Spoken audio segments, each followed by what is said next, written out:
Nós passamos o dia com o missionário e quando chegamos para vê-lo, algo mexeu muito com as minhas emoções. Quando subi para ver a minha mãe, que está se recuperando das sequelas do Covid-19, também saí da casa da minha mãe e voltei para a casa da minha sogra, muito abatido, muito emocionado por não reconhecer a minha mãe, né? Então nós voltamos, ficamos na sogra e todo dia eu subia para passar com o missionário. Uma das coisas que vivenciamos antes de pegar a estrada, ele disse: pai, traga para mim todos os meus pertences que estão na casa, traga para perto de mim. Naquele dia, as lágrimas vieram ao meu rosto. Não havia ainda pegado a estrada, mas eu entendi aquela mensagem como uma despedida. E o meu coração ainda mais se preocupou em chegar em Belo Horizonte e o encontrá-lo vivo. Encontramos um missionário debaixo dos aparatos médicos, usando ali usando o oxigênio dentro da casa, e para ele sair era necessário fazer uso de um outro instrumento chamado bala, no qual ele, se precisasse ir ao médico, se precisasse resolver qualquer coisa, ele fazia uso daquela bala. E quando eu me deparei com aquela situação, eu disse: o pai está aqui. E ele disse para mim: pai, o senhor vai ficar aqui quantos dias? Foi a primeira pergunta que ele me fez. E eu disse: o pai veio sem data marcada para voltar, porque o pai quer ficar aqui com você. Aí provavelmente o pai deve ficar aí entre 20 e 30 dias com você, e depois, se haver necessidade, o pai tem que voltar para suas atividades. Ele disse para mim: curta os dias que o senhor está aqui, fique aqui, curta a sua mãe.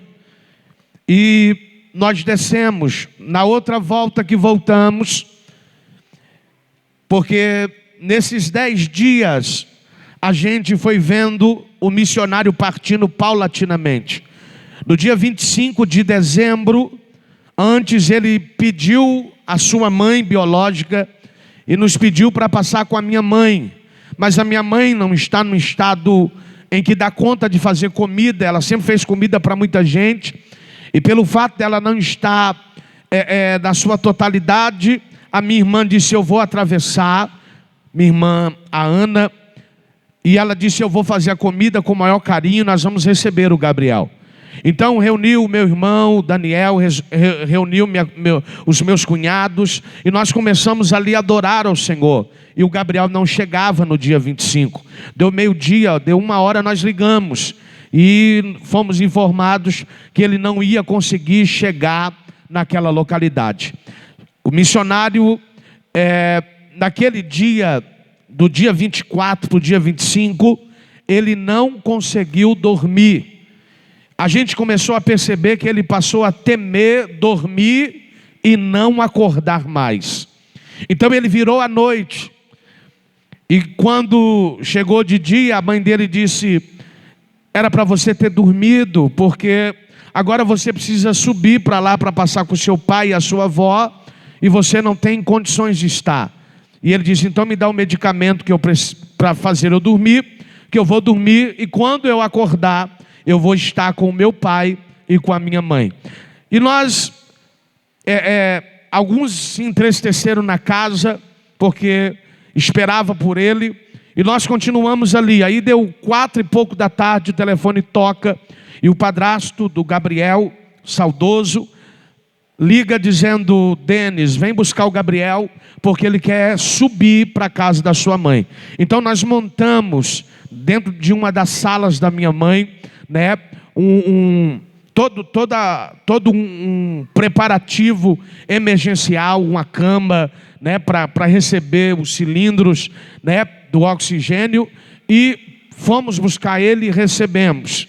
Mas quando nós buscamos o missionário e a família viu ele naquele estado, todo mundo se abateu de forma muito grande. Eu disse, gente, levanta a cabeça, né? Vamos romper, nós precisamos romper. Mas foi notório que naquele dia, ele passou o dia, o restante do dia, viu a mãe, viu o pai, viu eu, viu as crianças, e ele passou o dia dormindo, por causa do remédio que ele tinha tomado. Eu ali cuidando dele, zelando dele. E do dia 25 para o dia 26, eu sempre tive o hábito de beijar os meus filhos. Eles me dão bênção, e eles têm o hábito que foram ensinados a me beijar, e eu beijar a face deles. E o saudoso missionário já não queria mais os beijos. E a minha ficha custou a cair, né, devido ao cansaço, devido a todo o deslocamento. A minha mente custou a entender que ele não queria mais despedir de mim saudando com um beijo. E eu beijava ele e dizia, pai, não me beija, pai, não me beija. E passou comigo todo o 25, todo o 26. O meu irmão no final do dia 26 disse, Denis, era bom levar o Gabriel no médico. O Gabriel não está bem, o Gabriel está meio estranho. Eu disse, vou ligar para a mãe dele, se eles permitirem, né, com consenso deles, porque eles estão a par de tudo que está acontecendo, a gente vai levar. E aí eles disseram para nós, se for para mandar ele para lá, para ele só tomar soro, nós faz o sorinho aqui, ele bebe aqui. Então ele voltou para casa, né, e no dia 27, eu recebi o meu irmão em casa. 27, não tinha recebido o irmão. Isso, me ajuda aqui. Eu recebi o meu irmão na casa da minha sogra. Ele foi me consolar, me confortar, juntamente com a minha cunhada. E eu tranquilo, e eles dizendo, você está tranquilo mesmo? Você está bem? Estou bem, né? A gente se preparou para passar por esse momento muito difícil. A gente se preparou espiritualmente. E aí, quando o Daniel sai, o telefone, e o meu telefone estava com um problema que ele não tocava lá. Porque a TIM, a operadora da TIM lá, tem mais dificuldade. São outras que tem mais veemência lá. Então não tocava. Só que naquele dia o Daniel virou as costas, eu entrei para o quarto da minha sogra, onde nós estávamos hospedados, o telefone toca e era o padrasto. Ele disse, Denis, o Gabriel não está passando bem. Você não quer subir aqui para levar ele no hospital? Então nós subimos, eu e a bispa, com o nosso carro, subimos, conversamos com o Eduardo, colocamos o Gabriel no carro e levamos. Quando nós levamos, chegamos no hospital da Baleia, o Gabriel foi direcionado para um quarto de emergência. E uma doutora veio falar comigo e com o Eduardo, a qual o saudoso missionário chamava carinhosamente de Edu. E a doutora veio e disse, vocês já sabem do processo. E ela começou, eu dizia isso para a pastora Araci, ela começou a falar com aquela calma, com aquela tranquilidade, eu dizendo, meu Deus, essa mulher veio de chegar no ponto logo, ela está dando a volta, nós já sabemos o que é, fala logo. Eu pensando, né? E ela carinhosamente falando, até que ela disse, nós vamos preparar o seu filho para vocês despedirem dele. Porque nós não sabemos o tempo que ele tem de vida. Antes disso, os meus irmãos disseram, Denis, a mãe dele disse, parece que o Gabriel estava esperando você chegar. E no dia do dia 25, que era o almoço entre família, parece que uma ansiedade tomou ele, porque ele esperou tanto por aquele dia, e aí ele não conseguiu dormir. E aí a doutora disse, olha, chame a família, chame quem são os mais chegados a ele, porque a gente não sabe a hora. E aí, irmãos, eu não podia falar para o meu pai, eu não podia falar para minha mãe, pelo estado de recuperação que eles estão. Eu sou o primogênito da casa, depois o Daniel, a Ana e a Aline. Veio a minha sogra, o meu concunhado que já esteve conosco aqui em Califórnia, o pastor Samuel, a pastora Silvana, minha cunhada, veio os meus sobrinhos, veio o outro concunhado, né, o Cleiton, e entraram, viram o Gabriel. Quando Samuel entrou, ele viu um ser de branco na cabeceira do Gabriel.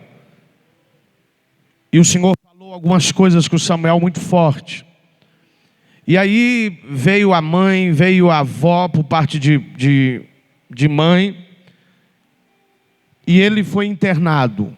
E eu disse, o pessoal estava com medo dele morrer à noite, partir à noite. Eu disse, pode deixar que eu fico. Eu entrei no hospital antes das 10 horas e saí às 9 da manhã. Eu passei ali com ele e percebi que ele estava agitado, porque ele não encontrava um canto na cama para dormir.